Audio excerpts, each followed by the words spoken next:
1 minute. That seems low. Why only 50? Why do you care so much? It's not your money. What's happening, everybody? Welcome in today.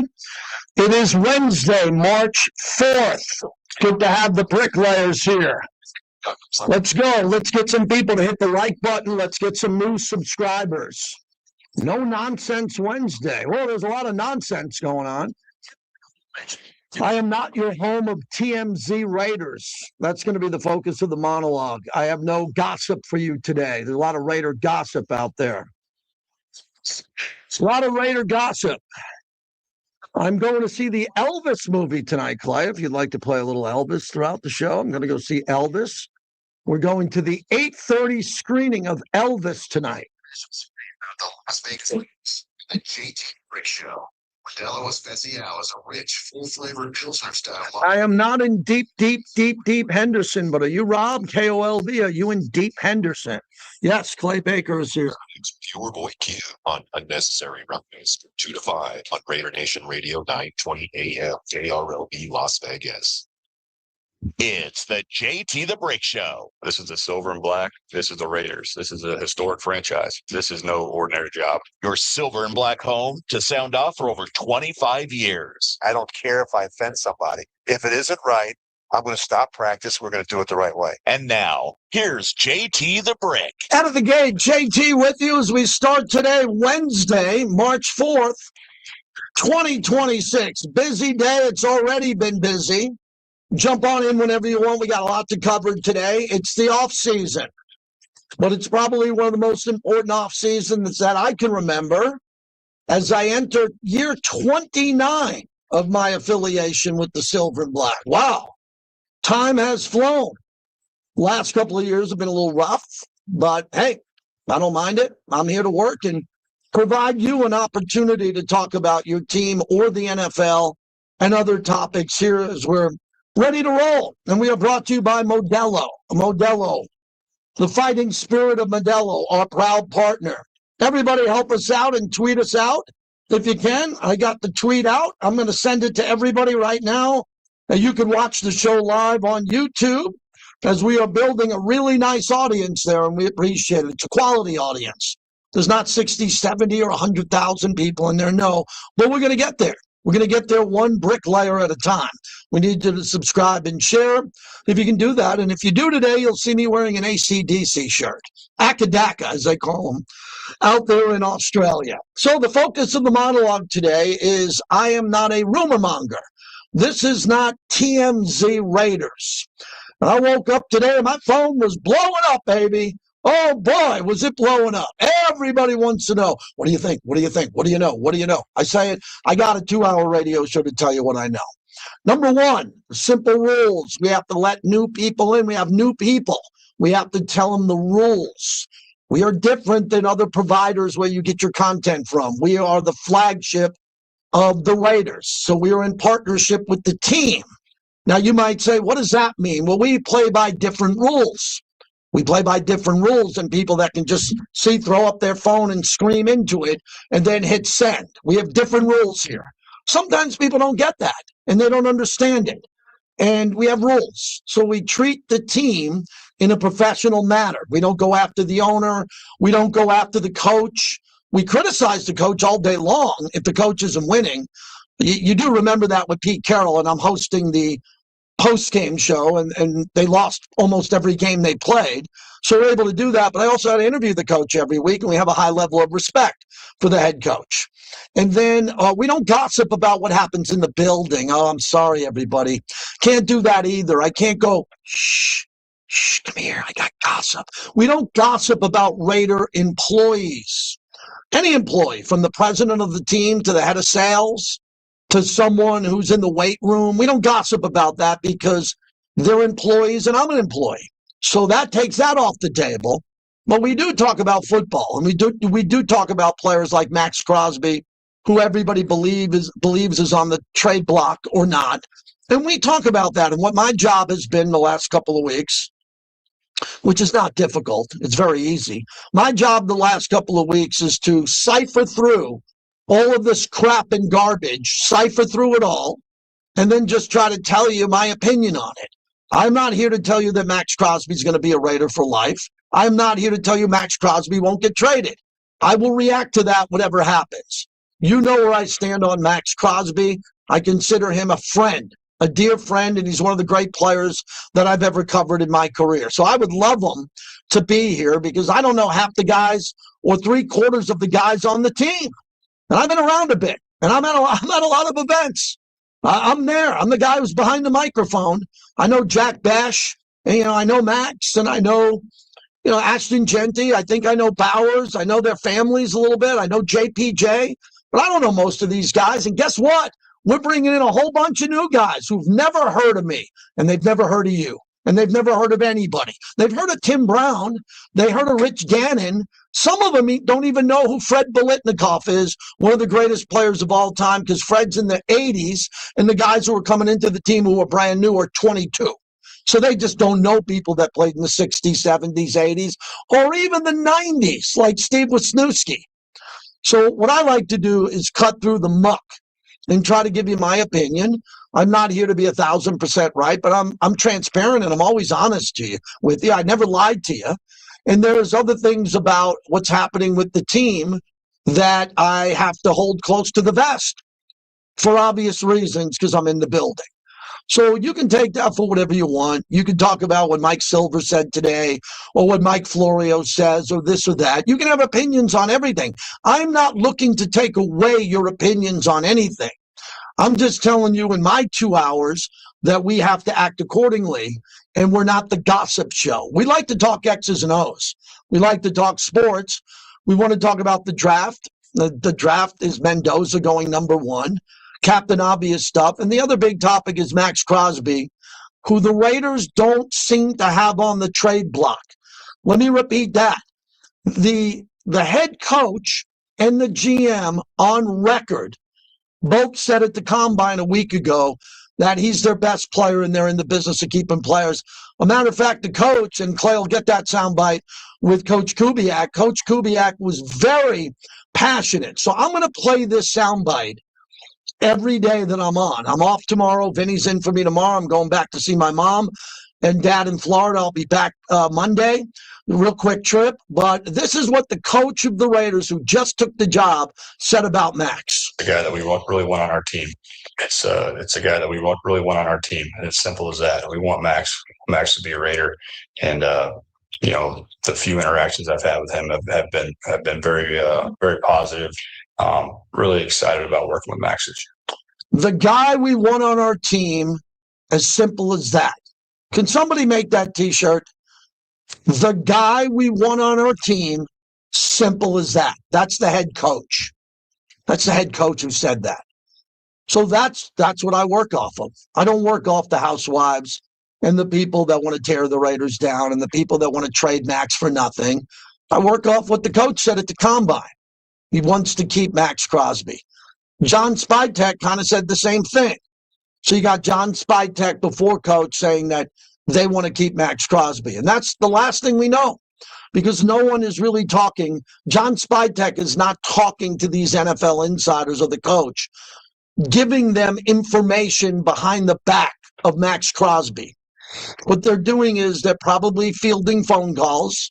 They're probably looking at other options if they're not able to kind of come to this perfect scenario with the Raiders' best player. But Max is under contract, and Max remains under contract until that changes. So when it comes to this, and you're wondering who's official employee or not, I know who the official employees are. Believe I do. Okay, I've been an employee of the team since '98. And there's people in the organization that have more power than others. Tom Brady's got a lot of power. Mark Davis is the de facto leader of the organization. There are 2 new owners in Michael Melman and Egon Durbin who have a lot of power. They're super successful businessmen. John Spytek has a lot of power. He's the de facto GM. And then the head coach is Clint Kubiak, who I'm sure vetted the Raiders before he accepted the job and knows everybody who should be in the building and shouldn't be in the building. I'm assuming before he signed the contract up there in Deep Henderson that he was aware of everybody who's in the building or not. So that's where we stand today as everybody is ramped up on Max Crosby. So we saw a blockbuster deal today in the NFL for the Rams. And there are some people out there. Vinny Bonsignore will join us at 1 o'clock. Mark Anderson coming up here in 20 minutes at 12:30. And then Howard Balzer, the great Hall of Fame voter on Kyler Murray. He's going to join us at 1:30 Pacific time.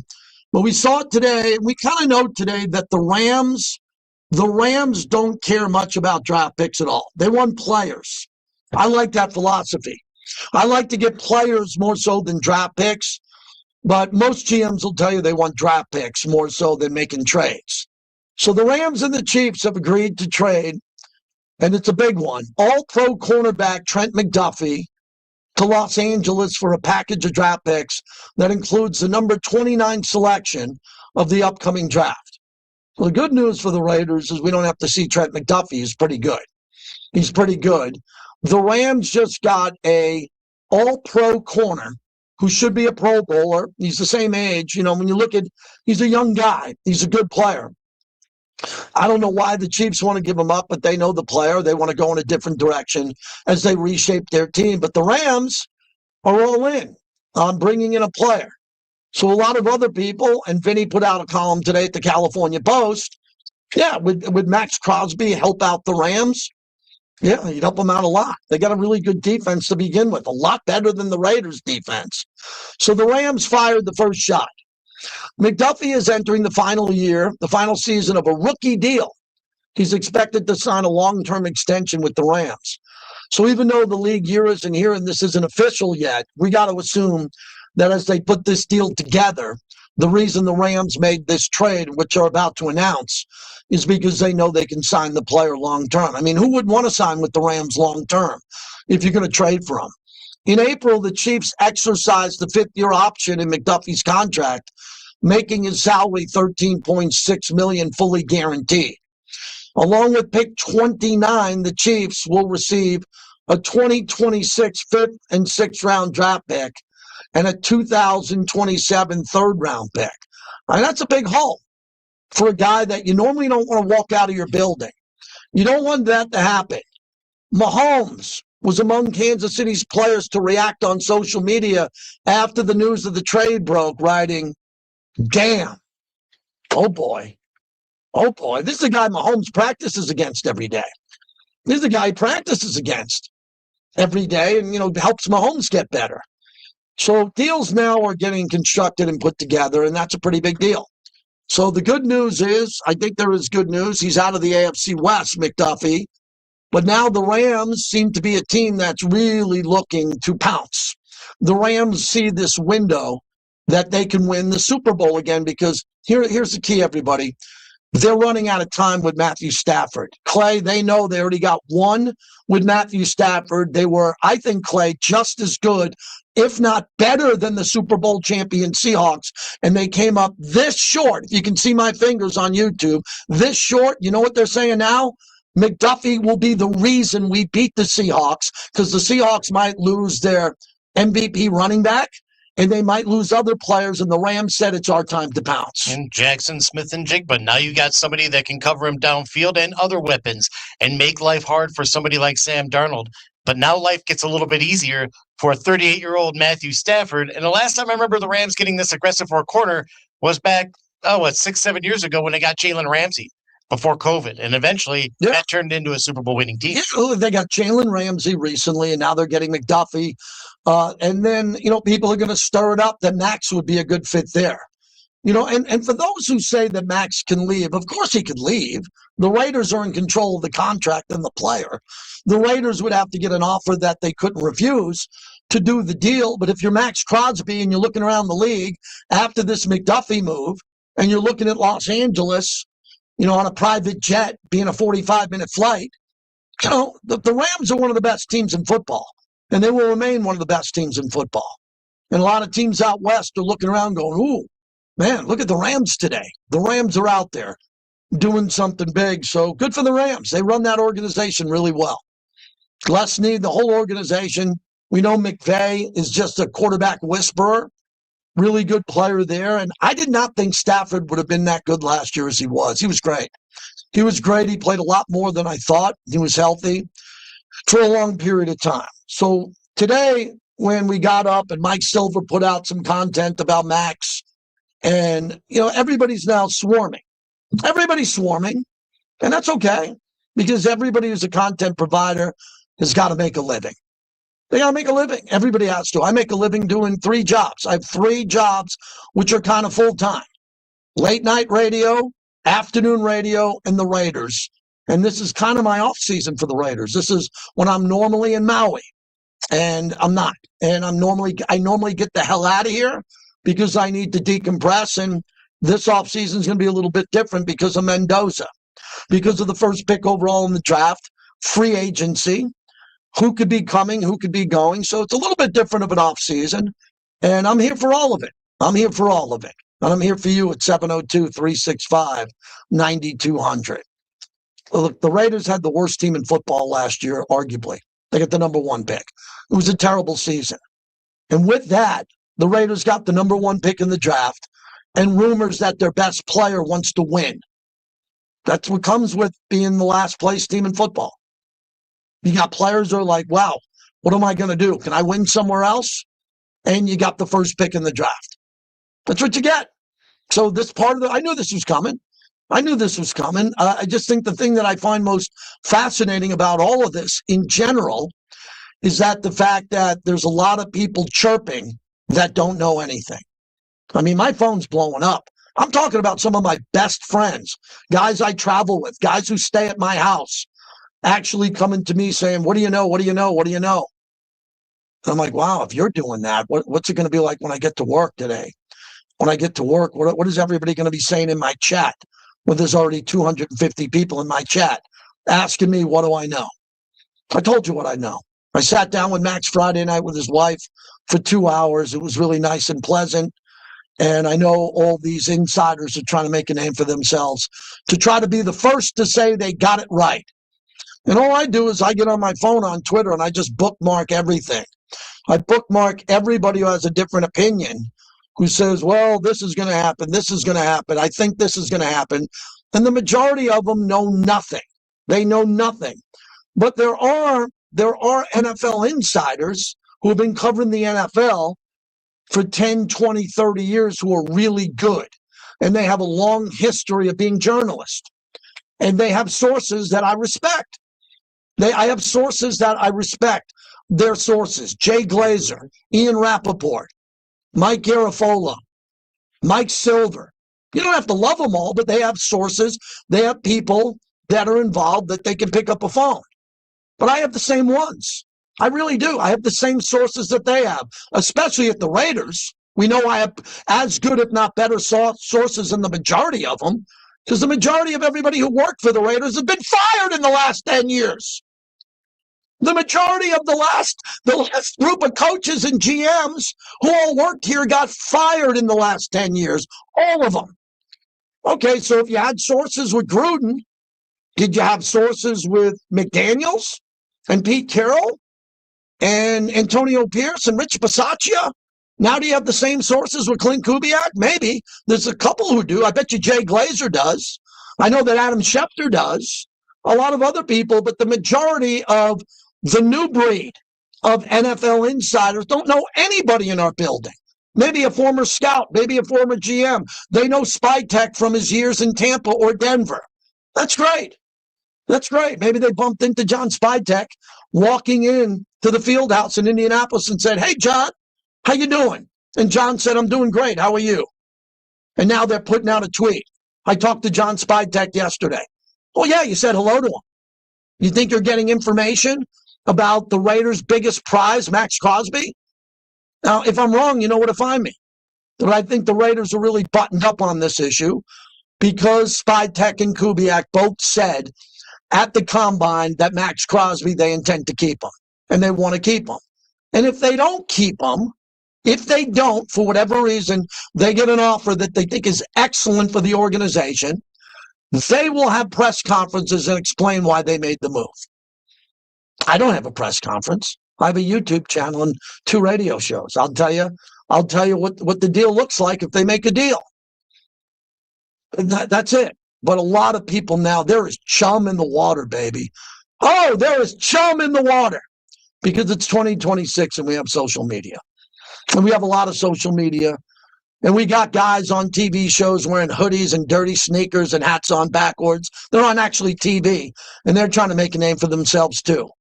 Oh my God, if I could get back into this business, Clay, we started in the 90s at Sports Fan Radio Network. If I could go back into the hot tub time machine right now, if 2026 was actually 1998, I'd grow out my beard, I'd put a hoodie on, I'd put on sweatpants and dirty white sneakers and a hat on backwards, and I'd beg to be on a show with a famous guy, and I'd just act like an idiot in the background. And they'd be like, who's that guy behind the glass? No, the guy behind the other guy behind the glass. Oh, that's this guy, JT the Brick. He's funny. He's a clown, and now he's on TV. And now he's tweeting out where Max Crosby's going to go. Yeah, you could just roll out of bed, not even shower, just like, put a hat on, I'm fine. God, I apologize that I was a stockbroker at Merrill Lynch making six figures when I got in this business. I apologize, because if I wanted to get into it now, I just act like I just start moving my arms in the back of the glass and be like, I'd just be a clown, and I'd get on TV or radio. I'm not joking either. But when people come up to me and say, I love your career, I read your book, The Handoff, I know your story about winning the smack off, I know how you had to grind and move from city to city to get what should I do to get in the business? I just said, get hired by a show that has someone famous and just beg to be a clown, and we'll get you on as soon as you can. We'll get you on as soon as you can, and then maybe you'll get your own show. Isn't it amazing that those shows that have 7 co-hosts, one of those co-hosts doesn't leave and have their own show? Their own show and start from scratch? No, they don't have to. It's a different world that we live in. So everybody, as Oprah says, remember when Oprah said, everybody gets a car. Everybody gets a car. Everybody gets a podcast. Everybody gets a rumor. And everybody should have fun with it. This isn't like we're in the middle of a war. We're in the middle of a war that's going on. And I am not going to take this as seriously as what's happening in the economy, overseas, and all of that. I know what this is. This is sports. This is a place in sports that you're supposed to come to get away from the other crap in your life.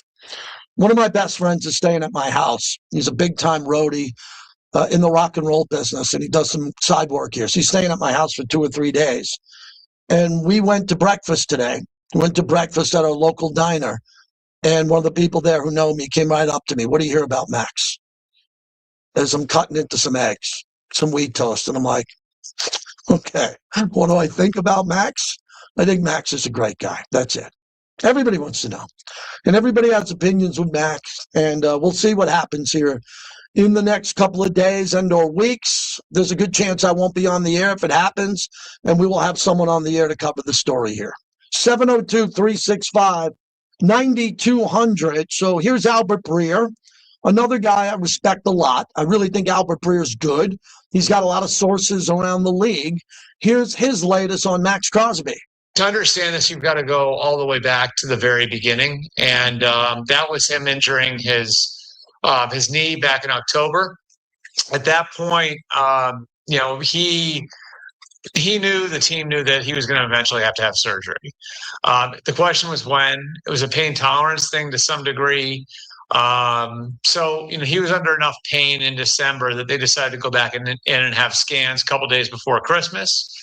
At that point, after the scans came back, they made the decision they were going to shut him down. He didn't like that. He went and sought a couple of outside opinions on the knee, and those doctors outside the organization told him wasn't perfect, but like he'd be okay to play out the last couple of weeks of the season. And it was communicated to him that wasn't going to happen. And the communication issue there, I think as much as anything else, was more of a Tom Brady, Alex Guerrero thing. So that's where the disconnects come with Crosby. I think at this point he's fine with the general manager, with John Spytek. I know he's had a chance to meet with the new head coach, Clint Kubiak. Rob Leonard, he's very close with his position coach, was just promoted to defensive coordinator. So there were, all of these sort of moving pieces within the organization. But I think the big thing is the door was open to the idea of him being traded, and he was able to sort of look around and see what's out there. And so I think shutting that door is difficult if you're the Raiders and saying, no, we're not going to trade you. So obviously calls have come in. I think, a quarter of the league, if not more, is interested in trading for him at various different prices. And now the question becomes which way this goes. But, I do know there's a feeling that this is an important week, and it has been an important week all along. For the simple reason that, we get to Monday, free agency starts, and now teams are starting to fill out their rosters, cap and cash budgets are being spent. And so, the teams that are pursuing Crosby would like some clarity. And, for the Raiders, this is, I guess on paper, at least the largest group of suitors they're going to have. Yeah, I agree with everything you said. What would I disagree? I've said everything. He wasn't happy about being shut down. He could have probably played through an injury if it was the playoffs or the Super Bowl. I mean, Jack Youngblood played with a broken leg in the playoffs in the Super Bowl. Max was playing on the worst team in football record-wise, and they shut him down so he'd be healthy. We all know that. But Albert Breer is really good. He made an interesting point. This is probably the most suitors that the Raiders have had for any player since when?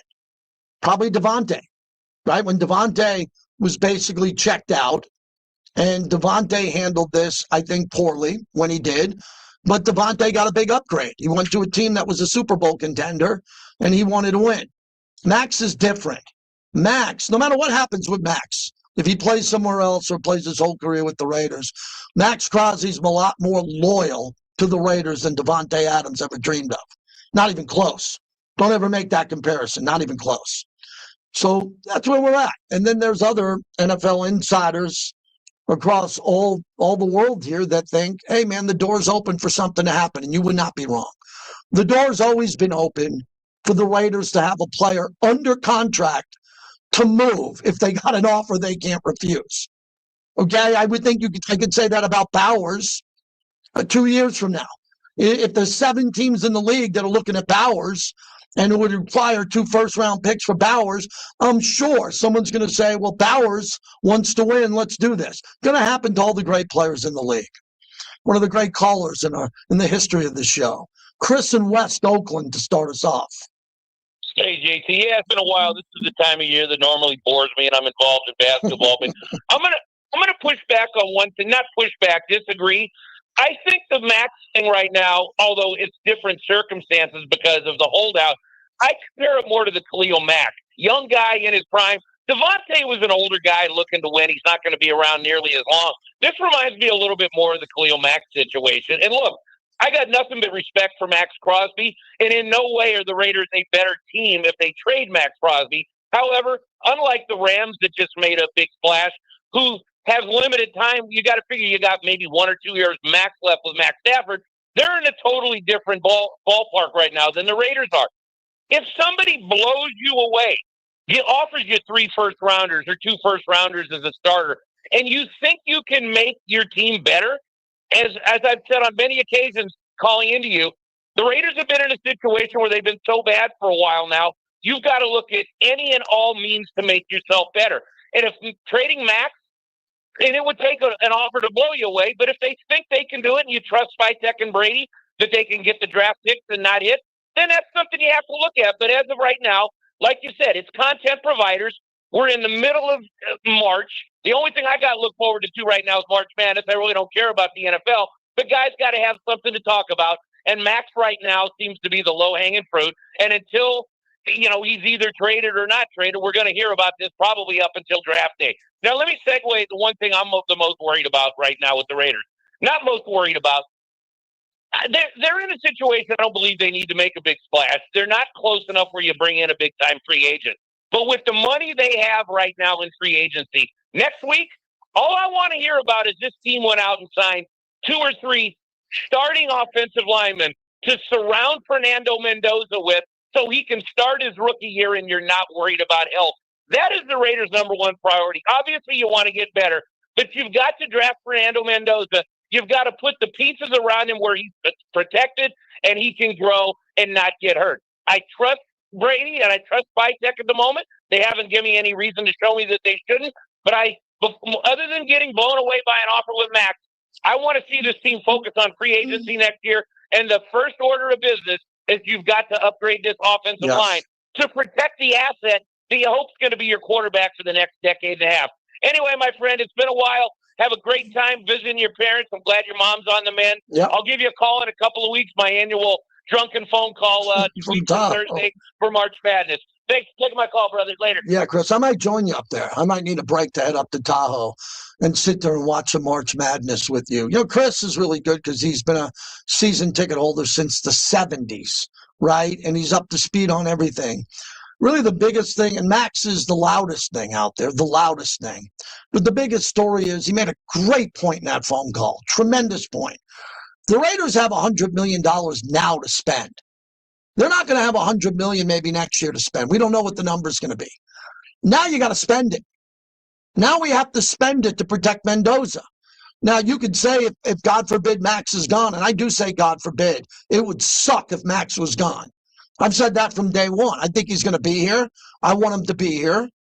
And if Max was gone, you'd say, okay, maybe we could use it on a defense, whatever you want to think.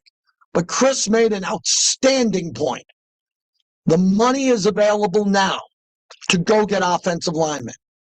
I love that. I'm going to steal that. That's a great point. I think I've been telling everybody that for months, that the Raiders are going to get 2 offensive linemen in free agency. 2. I don't care about the draft. If you take a kid in the second round, great. I'll wish him well. I want guys who can play. But the money's available now to do this. We're not shopping for a house a year from now. We're shopping for a house right now. And the house is the offensive line and the pillars of the foundation of the house. We need that now. And I'm not a big believer that the guys are in the building who are going to be the offensive line. I am not on that page. You might be. I don't think the guys who are going to remain here are bad players. So don't clip me on that. I think they're able to compete. Have you heard that before?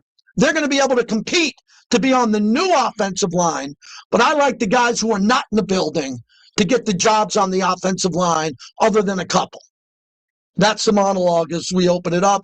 Opens up a line for you at 702-365-9200. One day I'm going to come in and every line's going to be full, and I swear I'm going to quit. I'm going to go right into my boss and say, I did it. I filled every phone line. I quit. Until then, I'll give you the phone number, the X at JT the Brick, the YouTube at JT the Brick, and hope that you're excited as I am every day to be a part of what we're doing here. Coming up next, Mark Anderson. What a great insider he is. He'll join us from the AP. We'll talk to him about what he knows. Now, here's a guy I trust in Vegas. There's a guy, I got to be careful. No, I don't have to be careful. Mark Anderson's a guy that if you give him a credential in Vegas and he picks it up, you know you got a pro who's sitting in your press box. Yeah, you can go speculate on what I just said. A true pro will join us next in the great Mark Anderson. Woo! See how a good call like Chris can enhance the show? If he didn't call, it would have been a great monologue. But you wrap it up, you get Chris, you put a bow on it, now you're off to the races. I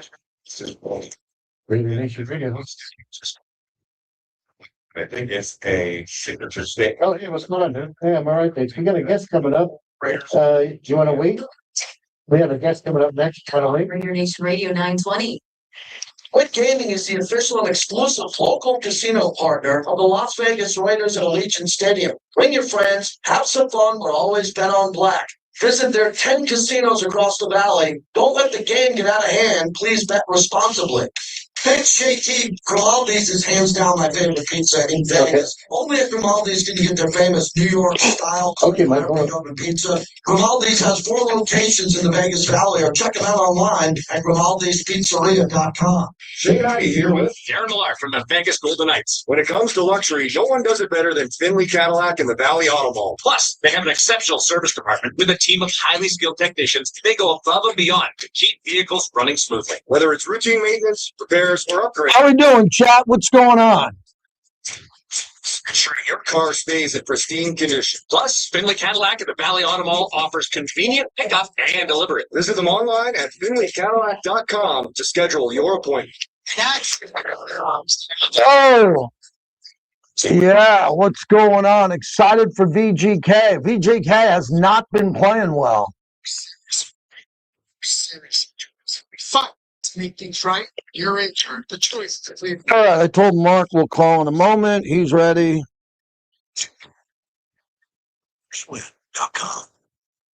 At DeCastro Verde Law, the brothers have your back. BrothersWith.com.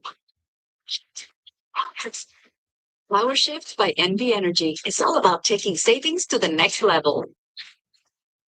Check it out. These products and services save energy and money. There are discounts and rebates on energy-efficient devices and free smart thermostats.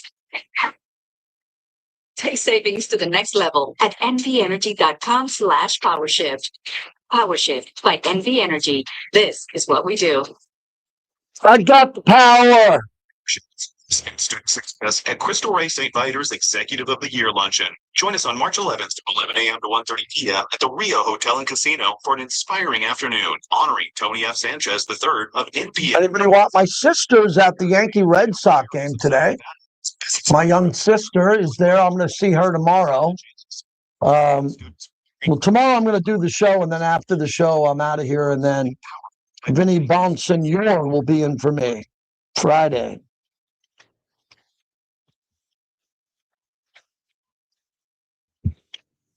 Yes, Greg Papa's having his treatment today. Yes, and I've been texting. Greg's having his treatment today, so prayers up. To reach your blind agent, donation super easy, and your car can be picked up by tomorrow. Call now or go to carsforkids.org.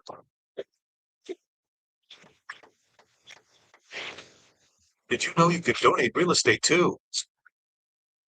Yes, Aaron Rodgers made a lot of noise, Clay. I'll send you the sound on McAfee. A lot of noise on McAfee. I stepped into their walk-in humidor. Over 500 cigar labels to choose from. Look, they feature. Oh, I wanted to tell everybody today, last night, but more this morning, I watched Man on the Run. That was Clay, the Paul McCartney Wings documentary. Wow. Oh, my God. It starts from the day the Beatles broke up to the day McCartney and Wings broke up, including the death of John Lennon. In that 10-year period, you won't believe what Paul McCartney went through with Linda McCartney, getting popped for weed, putting together the Band on the Run album, Wings Over America. When McCartney started Wings, he had nothing. He had nothing. No songs, nothing. By the end of it, and I wore that record out. I had that poster in my room. I wore that record out. At Raider Nation Radio, 920 AM. All the content you expect. It's great. How's it going, man? We'll be right there. Make sure to turn on your Right. Thank you. This is a good time. I'll put that over right here. We go live. Again, at Raider Nation Radio, 920 AM, our brand new YouTube page. Subscribe to it today. Welcome back to the JT the Brick Show, brought to you by M Resort Spa and Casino, the official hotel of the Las Vegas Raiders.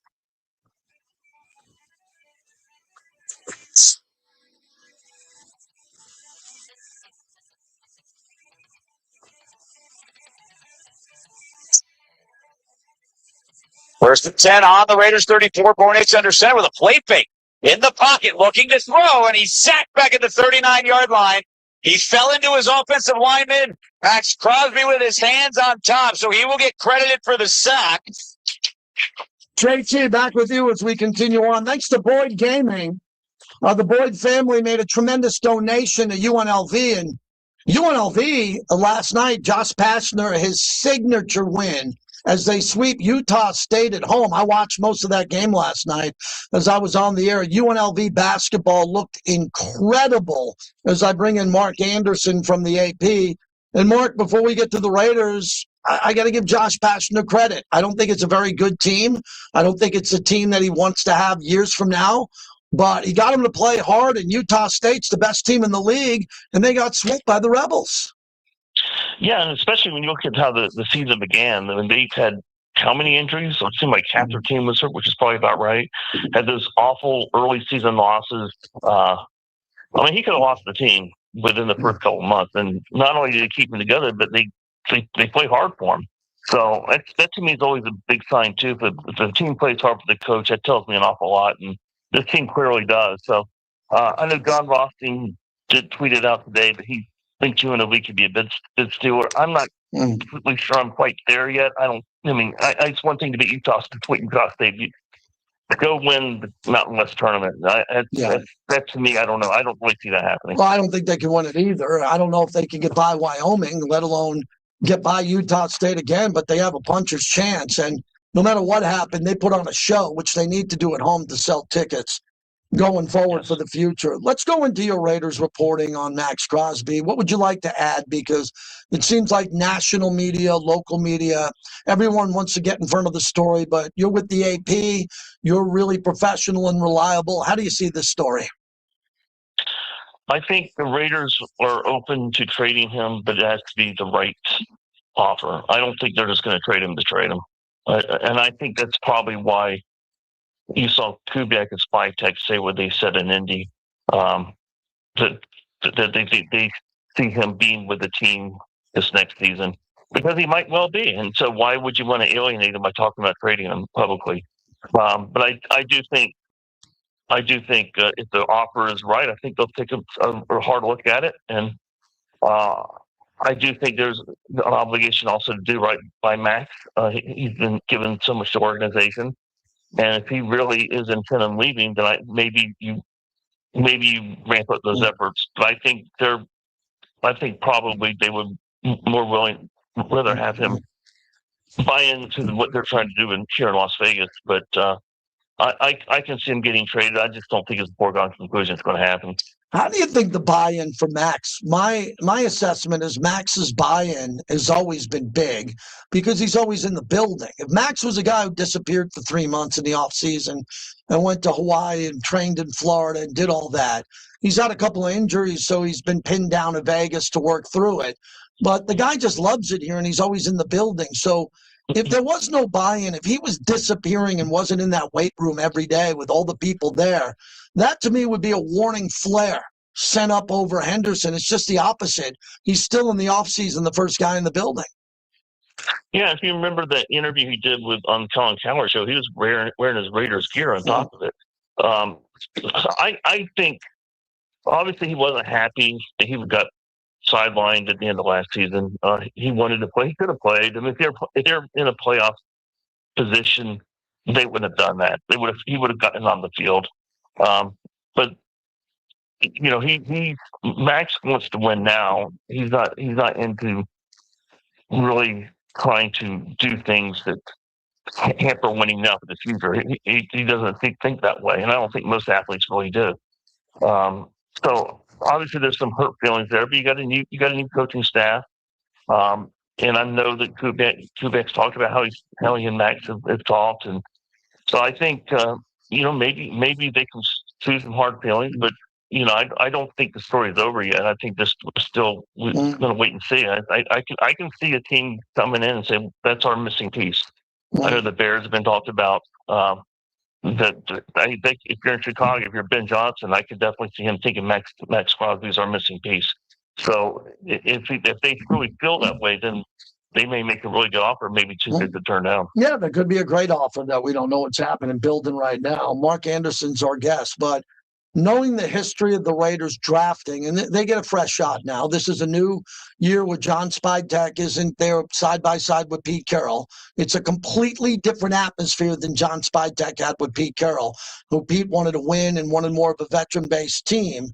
But still going with picks for someone who's great, who's an elite player, is hard. A player and pick makes sense. And the Micah Parsons deal, do you think that's the standard now that any team would look at if they were calling over to the Raiders? Yeah, I think that's exactly.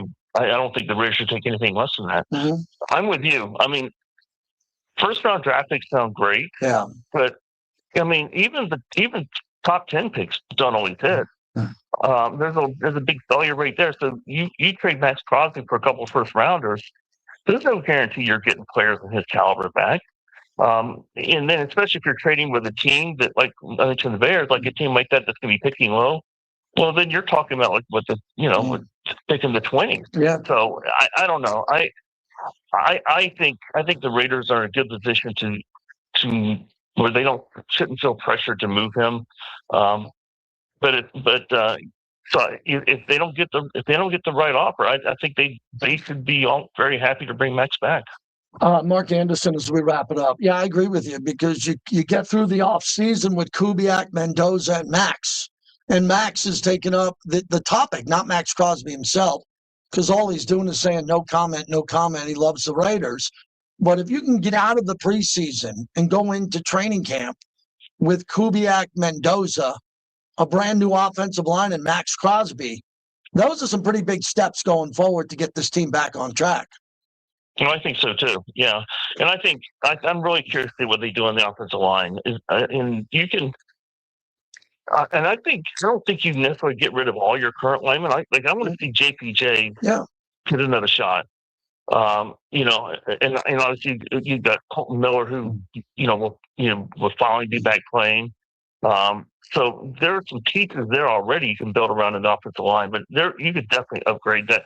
You do that, and not only do you give Fernando Mendoza a much better chance of having a decent first season, but what you'd really open it up for Ashton Genty too. So I think I think the Raiders can really take steps this next season to show that they're heading in the right direction. That doesn't mean they'll make the playoffs, but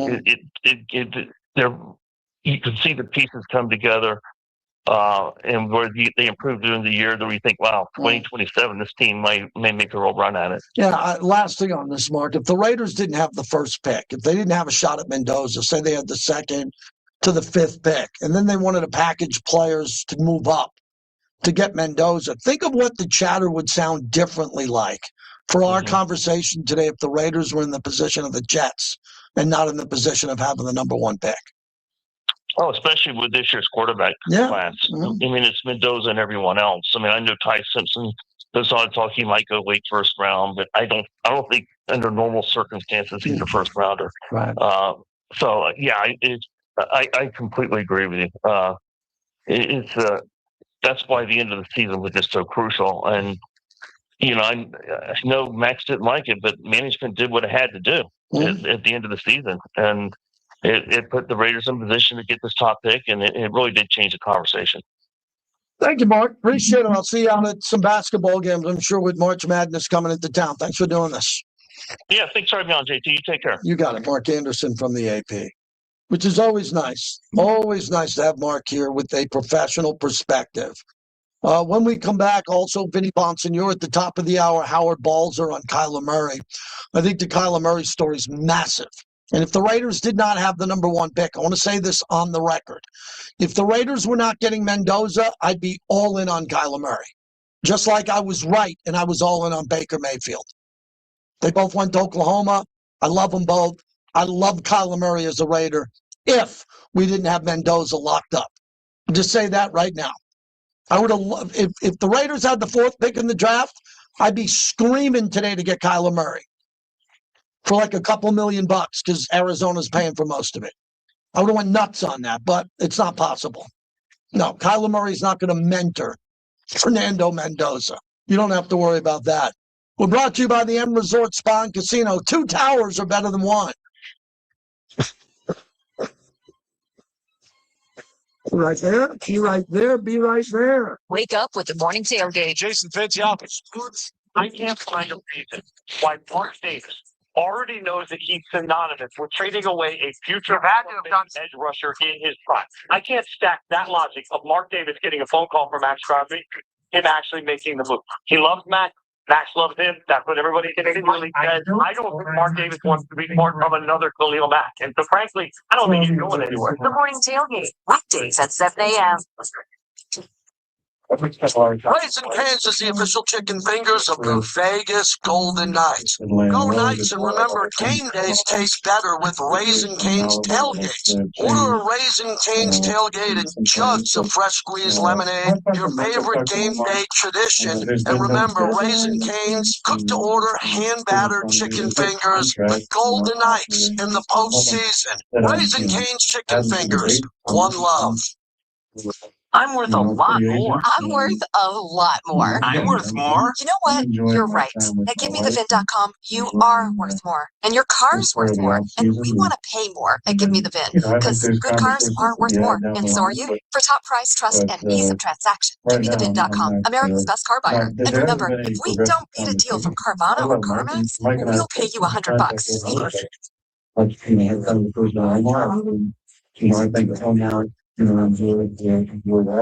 It's JT for the Black Hole. I'm a football's most notorious fans. If you're a die-hard Raider fan, this is your home. Become a member today and receive 20% off online purchases, hotel discounts for home and away games, access to members-only merchandise, and much more. All memberships are now lifetime memberships. Once a member, always a member. If you bleed silver and black, visit theblackhole.com today. That's theblackhole.com. Get ready, Vegas. The most massive madness party in Vegas. Come to the South Point. March Got 18th Rodgers. to 21st. Experience Oh. college basketball action. All right, let's get in the chat. Let's get in the chat. Here's the guy. What is that? Vic says is Crosby staying, like we know. We don't know. We don't know if he's staying. I think he will. I hope he does. Is the stock market going to go up and down? Are we going to end the war in 2 weeks or 4 weeks? We don't know. We don't know. On your side. At the Castleberry Law, we spent decades hoping injured Nevadans would take back their lives. We never back down. We never give up. We are the Castleberry Brothers. We have your back. Together, with brothers.com. Vinny Bonsignor at the top of the hour. .com. From State Farm, I will Hey. house, so Rick got my new tropical room spray. Keep winning and create an affordable price just for you by bundling your home and auto with the State Farm Personal Price Plan. It's like your own personal paradise. Ooh, grab me a coconut water. Bundle. Just another way to save with the Personal Price Plan. Yankees up 4-0, bottom of the ninth at Boston. Have the Yankees lost this preseason? Jeez, man. Every time I turn on the games, the Yankees are winning. I'm going to talk about Luka whining his ass off, whining like a little... Be careful with my tone. Luka, you Laker fans out there, how the hell are you dealing with Luka whining? Do you know that Luka got a technical on a free throw? He was shooting a free throw and got a technical. I've never seen that before. I haven't. No, we don't. I don't think. I'm not interested in Stephon Diggs. I'm not, but you never know in personnel, man. Everybody's available for the right price. I wouldn't want Stephon Diggs or Tyreek Hill, but Clint Kubiak might. And if they like him as a fit, we'll see. But yeah, those wouldn't be my choices. The Las Vegas Raiders, the JT the Brick Show, Modelo Especiales, Okay. style lager, delivering a crisp, So you got the McAfee?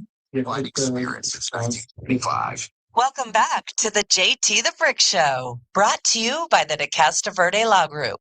If you get injured in an accident, call 702-222-9999. They motion everyone to the left, one-on-one for Powers. Here comes the blitz. Gino sees it, lots towards the end zone. Powers shoved to the ground. Kills this guy. Straight to grab backside. One of the toughest catches you'll ever see. Brock Bowers on the turf, caught it with his one hand, and he smothered it into his chest. Wow! That is blocked in his palm, and that is a Raiders touchdown. Was probably the highlight of the year for the Raiders. Jason Horowitz on a call. What a great catch. No one's talking about Brock Bowers. Notice that? Brock Bowers is quiet. Nothing going on with Brock Bowers. Brock Bowers is just going to get healthy and get ready to go. He's going to have Clint Kubiak now to draw plays for him and get him off the line of scrimmage. Can't wait. I hope Michael Mayer's here. I'm done saying anything about Michael Mayer's future. No one's ever got him the ball who's been here before. If he's here, I promise you that the new head coach will get him the ball. I beat my head up against the wall on Michael Mayer for 2 years. I almost got a concussion talking about how Michael Mayer was wasted, absolutely wasted in the offensive game plan, period. And that can't happen again. All right, so Aaron Rodgers is making news again. He came out of hiding to go on the Pat McAfee show. Let's hear what Aaron Rodgers had to say. There's been no deadline that's been put in front of me. There's no contract, offer or anything. So there's nothing that I'm, having to debate between. I'm free agent, and again, I'm enjoying my time with my wife and enjoying this part of the off season, and I think there's conversations to be had down the line, but right now I'm not.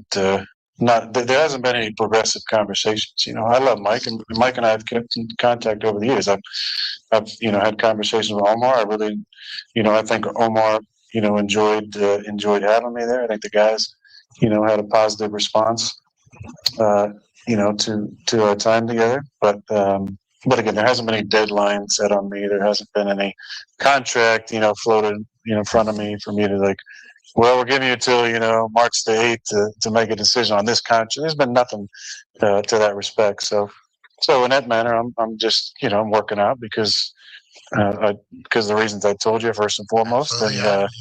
And I'm spending time with my better half. And yeah, I haven't seen a picture of his wife, which I find fascinating. Fascinating, Clay, that there's not a photo of him and his wife. Is that on your radar, Clay, that every athlete that I've ever seen my entire life, even before the internet, I saw a picture of them with their wife, except for him. It's hard not to find them together. There's not one. I don't think there's a photo of him. He's being very clever with that. I got to admit, because there's TMZ, there's photographers everywhere. Team wise, every market wants a picture of that. They've not found one. It's harder than the Zabruta film before we found it. I know. It's hard. It's going to take Geraldo and somebody on Midnight TV. Yes. When we come back, Vinny Bonsignor with his weekly hit with us.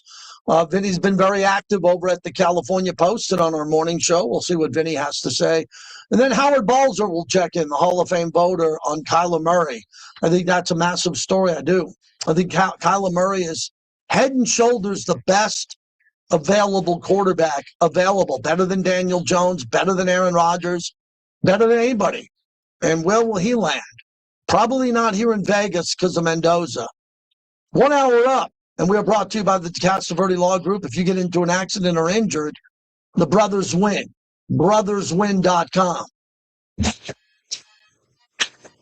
Modelo is an official cerveza of the and the JT Show. Modelo Especial, bitch. I don't know. Even if she doesn't want to be seen by the media, she's got to go. She's got to go get her nails done. She's got to go to the store. She's got to go to the airport. No one sees her. I think it's interesting. I don't think Kyler Murray can return to baseball. He's been out too many years. Too many years. I mean, he could come back, but what? Play second base and bat sixth, seventh? I doubt it. Baseball is a hard sport to just jump out of and pick up. Presentation come together. Remember, it's not about the injury, it's about the recovery. To learn more, go to paulpattalaw.com. This is JT the Brick for Findlay Volvo Las Vegas, the 2026 XC. Clay, we got Matthew Berry tomorrow calling in at 1:45. Yeah. MSRP is $62,445. Get this 0% APR financing up to 36. Yeah, I don't consider Vinny a fill-in. We're all the same. We just do shifts. I fill in a little bit, and I'm better than the people I fill in for. Ooh, I said it. When I fill in, I'm better than the people I fill in for, but some call it a fill-in role. No, I'm better. I'm just happen to be sitting in on that show. Vinny's really good. That's a great choice for a fill-in.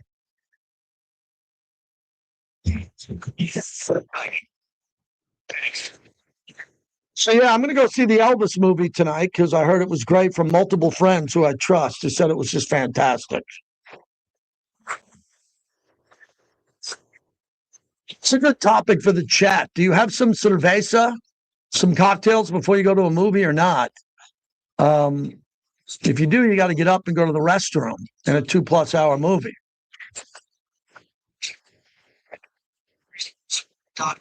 Nevada's Do I hold any Yankee podcasts? I don't know what you mean by hold. Do I listen? to any Yankee podcast? Not really. No. I like Ponchos. Ponchos is a good restaurant. I can walk to Ponchos from my house.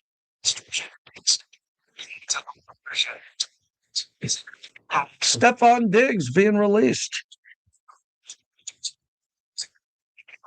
Are you tired of plumbing prices that break the bank?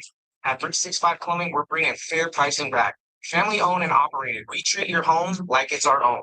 For your everyday plumbing needs, we're here 365 days a year, rain or shine, day or night. Extend the life of your water heater right now. Hey, For a Clay. limited time, take advantage of our water heater flush I'm all special right, for thanks. only Is this a good time for $26. you Visit and us at JT? 365plumbingNV.com. 365 Plumbing, because where the water flows, 365 Plumbing goes. Power Hey, shift by yeah, NV Energy. Vinny? Savings to the next level. All right, thank you. Vinny Monsignor on hold.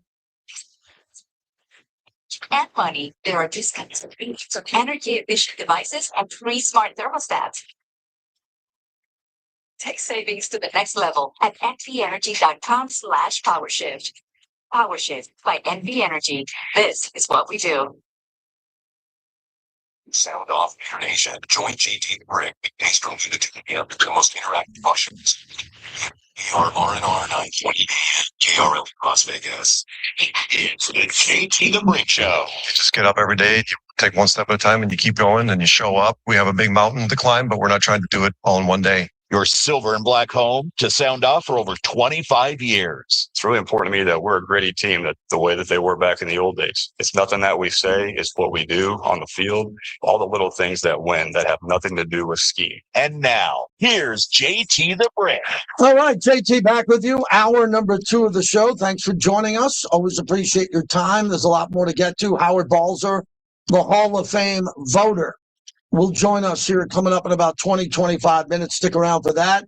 Vinny Bonsignor joins us on Wednesdays. We really appreciate that from the California Post.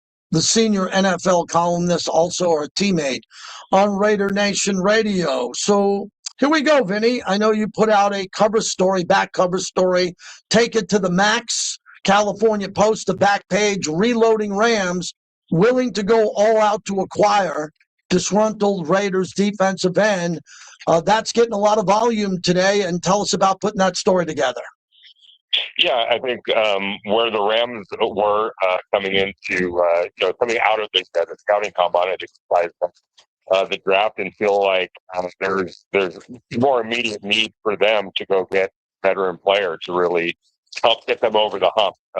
They were a couple plays away from playing in the Super Bowl last year, and they feel like at least one of their first round picks this year would have been better used on a veteran player. They were in talks with the Raiders for Max Crosby. Felt like the asking price was a little bit too much, and they had they were more strength and fortified with the pass rush. So their other need, their biggest need, was secondary help, and they would use their first round pick, the 6th this year and next year's 3rd to go get McDuffie. So they never are hesitant or wary about capital to go get impact players. That's exactly what they do today. After doing the McDuffie pick, does that, in your opinion, because you got great sources with the Rams, make them more motivated to call on Max Crosby? No, I think that they would be out on that. I mean, anything can happen.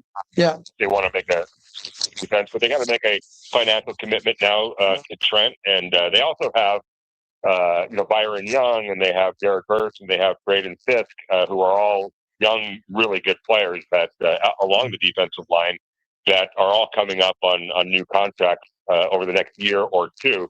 So I think what they feel is getting that cornerback solidified now, the young cornerback, 25-year-old cornerback, now turning their attention on keeping all 3 of those defensive linemen rather than using one and a first-round pick to go get a Max Crosby.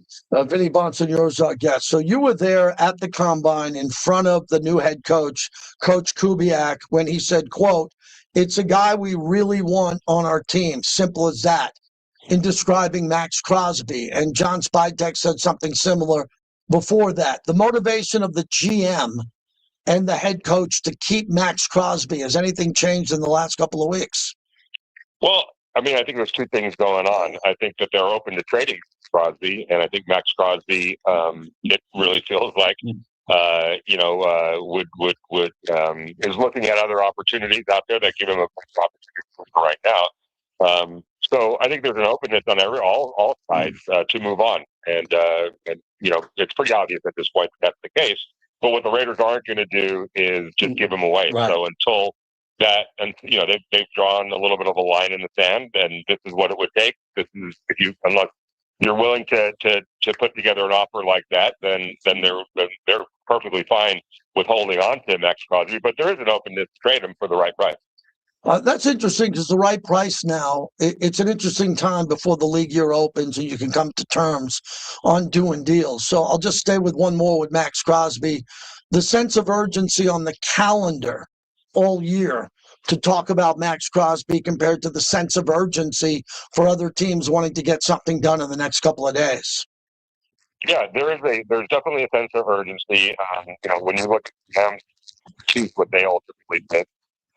For the opening of free agency. Now both teams have a clearer idea of what other needs they have, what draft capital they have, the money that they're going to be able to have to work with under the salary cap. The other part of it is, if you're trading for Max Crosby, you have to have room under the salary cap to bring him in.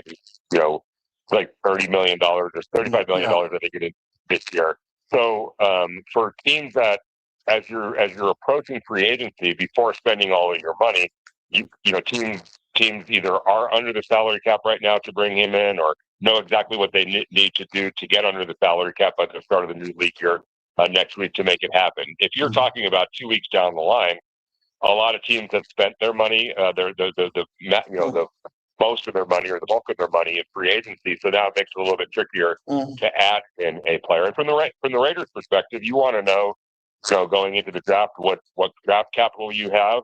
You're also talking about, if you move Max Crosby, that's saving $30+ million in cash and salary cap. So now your entire offseason changes a little bit because you have even more money, more to spend, and more salary cap space to do it in. So from their perspective, while they're not going to rush into anything, and like I said, there is a line in the sand that they've won, and they're perfectly fine with moving back into the future with Max Crosby. But by trading him now, they'll have a better idea of what their needs are, including now a rush end, but also what their draft capital looks like and what their financials look like. Vinny Bonsignore's our guest. What I find unique, I've been talking to a lot of insiders, not as many as you were at the Combine, but interviewing a lot on both shows about similarities of this. And in the last 15, 20, 30 years in the NFL, there's been a lot of players such as Max Crosby. Myles Garrett would be the most famous because he's arguably better than Max Crosby, and they keep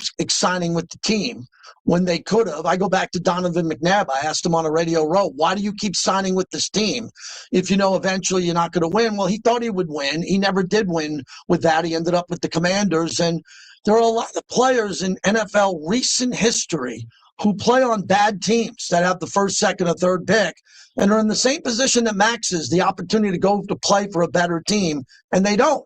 And normally they don't because the team doesn't want to give up their best player, and they don't get a good enough offer that they're comfortable about it, and that's really what causes a stalemate. There's been a lot of that over 20 or 30 years where teams really don't move a player because he's too good and they don't get that offer, Vinny. Yeah, and that's why you have to be strong as an organization. Ultimately, the Raiders are in control of this. But there's also been examples of players that have gone. Matthew Stafford is a clear example. Yes, he kind of ran out of patience a little bit with the Lions after, much like Max Crosby, continuing to buy in and going through massive resets, rehauls, and rebuilds, and ultimately he wanted out, and he got traded to the Rams, and that worked out for everybody, including the Lions, by the way. That's an example of a team that was able to reset by trading their best player and then maximizing the assets that they got in return, which is what the Raiders would want to do, obviously, if they are in a position to trade Max Crosby. It doesn't have to be the end of the world. The Lions are clearest example of all. In many ways, they're much like the Raiders, where they were a few years ago when they decided, okay, we will acquiesce and move on from Matthew Stafford, the face of the franchise, but also make the best of it. That's what well-run organizations do. And I know that that's what John Spytek and Tom Brady and Clint Kubiak would want to do and want to achieve if they do trade Max Crosby. What was it like covering the Mendoza scrum and just seeing the vibe of everyone on Radio Row in Indianapolis? When he came on Radio Row, he didn't work out, but just the buzz of Mendoza and the hype that everybody was looking at while you were there. Yeah, it was really cool, and it was interesting because he definitely is the toast of the town. Obviously, Indianapolis, a short drive from Bloomington, where he played college football, and he made his rounds in Indianapolis. Went to St. Elmo's, standing ovation when he walked into St. Elmo's. That doesn't always happen. Yeah, and it kind of tells you who the person is beyond just the quarterback. And obviously, there was huge success at Indiana turning that program around. One of the great turnarounds in sports history. But I think that he backs it up not just with his play, but the person that he is and what he represents and what it's and how he's connected with the community and really the state now. Because that's something that you don't often see. Where a packed house at a steakhouse in Indianapolis are gonna react that way when Fernando walks in, and I think that's the effect that he's had on the state, the team, and I would imagine that if everything works out right, he's going to have that kind of effect with the Las Vegas Raiders as well. Yeah, I don't have pom-poms out for quarterbacks. I've never had. I don't have a track record of doing that, but I did for Baker Mayfield with this organization. I said it louder than anybody. When he was available for $30 million, I said, go get him. It made sense. I was there at the Rams game like you when he tore up the Raiders for McVay in one game. I thought that would have been a great fit. He had the moxie to be a Raider. He was in the prime of his career. He was cheap. I even said Russell Wilson for $1 million made a lot more sense than Gardner Minshew and some of the other guys. And I'll tell you, I think I'm going to be off the hook on this one because of Mendoza, because if Mendoza was not available, I would have been going big for Kyler Murray. I like his style of play. I like a mobile quarterback outside the pocket who extends the play. But that doesn't seem to be an option. And you're covering West Coast teams with the California Post as he exits Arizona. Do you see a fit for him with Atlanta, Minnesota, the Jets? Where do you think Kyler Murray could land? Yeah, absolutely. I think, when you look at recent history, Baker, Mayfield, Sam Darnold, they're clear examples of, be careful before just writing somebody off, especially somebody that had success. But Kyler Murray's had success in the NFL. Let's not forget that. And there have been times where they were knocking on the door of the playoffs and things kind of fell apart. And it's the Cardinals too. That's not the best run organization. You look at all the Fs that they get in player polls that they do. So if I'm a team like the Vikings, maybe even the Atlanta Falcons, like you mentioned, but I mean, that's because you're going to be able to get them at a bargain basement. The Cardinals are going to pick up salary easily, so it's much like a Russell Wilson situation. If you're the Vikings, who just went down this road with a Sam Darnold and had tremendous success with Sam Darnold and made the mistake that you did, why not bring in Kyler Murray just to see with your coaching staff and your infrastructure and the talent that you could put around him, which none of which was really available to him these last few years with the Cardinals. It makes a lot of sense, especially at the cost, which will be minimal, with the potential for an upside like you had with Sam Darnold, and maybe this time don't repeat the mistake. But yes, absolutely, there's going to be a market for him. What there wasn't a market for was assuming that contract, and that's going to be a moot point here in a couple of days when free agency opens and he's allowed. But actually, when they do release him, and then he's available to talk to teams as a free agent, that goes by the wayside. So you don't have to worry about financial commitment and the draft assets that you would have had to trade to get a Kyler Murray. Now you can just bring him in on that minimum contract. And I would think that there's going to be a market for Geno, considering the money owed to Geno and the settlement when he moves on and the guaranteed money that he received, and a team going bargain basement shopping for Geno Smith. Is that fair? Yeah, basically the same concept. The Raiders, obviously, unless there is a team that decides, hey, we'll take on the $26.5 million contract. I don't expect that to be the case. The Raiders would then release him before the $8 million kicks in. Remaining $8 million of the $26.5 million contract that he's due in 2026. They'll eat the $18.5 million and they'll go someplace where maybe it's Minnesota, maybe it's in Indianapolis to hold down the fort until Daniel Jones is ready to go. But again, there will be a market for Geno Smith. There just wasn't a market for Geno Smith. Price tag it would cost to trade for him financially. Different topic, last one, Vinny, before you go. I think it's fascinating because you covered Kobe's career, and I kind of did too. I was on in L.A. nationally for Fox, and my kids grew up, and Kobe was their sports hero. Kobe often got into it with the refs. He was always the guy thought he was fouled on every play, but he was Kobe. Luke is taking it, in my opinion, to a level where I haven't seen before. I don't recall Kobe getting a technical foul on the free throw line the way Luka did last night. And a lot of Laker fans that I talk to are getting sick and tired of it. He's the best offensive player. He doesn't play a lot of defense. There's going to be an exit strategy for LeBron. But do you think we're getting to the point where the Laker organization won't make it mandatory, but will want to sit down with him and say, easy, man, every play you're yelling at the refs on both sides of the ball? How do you see this playing out with Luka in LA? Yeah, I mean, if I'm JJ Redick, if I'm the Lakers, the conversation that I would like to have with them, because you're not doing yourself any favors. You're just, I mean, from time to time, of course, you got to stand up for yourself.